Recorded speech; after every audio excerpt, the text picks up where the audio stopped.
कहा है, नवीद कमल ने कहा है कि अगर तौहीन अदालत हो सकती है तो तौहीन पार्लियामेंट क्यों नहीं। उन्होंने ये मामला दोबारा कभी असेंबली भेज दिया। आप क्या समझते हैं कि स्टेट बैंक इंडिपेंडेंट जो है वो 21 अरब में जारी कर सकता है और सुप्रीम कोर्ट के आजाद?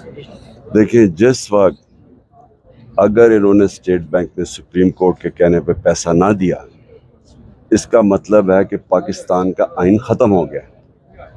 इसका मतलब यहाँ कानून की हुक्मरानी बिल्कुल ही ख़त्म हो गया। अब आगे ही ह्यूमन राइट्स की वायलेशन हो रही हैं, फंडामेंटल राइट्स नहीं है, लोगों को अगवा किया जाता है, बाद में चार्ज लगाए जाते हैं, हर दूसरे दिन को पीटीआई का आदमी पकड़ लेते हैं, सीनियर लोगों को पकड़ लेते हैं, सोशल मीडिया के लोगों को अगवा किया जाता है।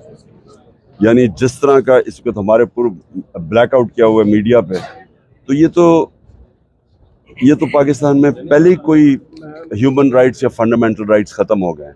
अब एक है कि सुप्रीम कोर्ट के हुक्म के ऊपर अगर इलेक्शन नहीं होता, अगर ये फंड्स नहीं देते और उसके बाद वजह से इलेक्शन नहीं होता, तो आइन खत्म हो गया पाकिस्तान में। मरियम औरंगजेब कहती है कि पाबंदी हमने नहीं लगाई, पैमरा ने लगाई, पाबंदी को 10 मीडिया ने लगाई। आपकी मरियम औरंगजेब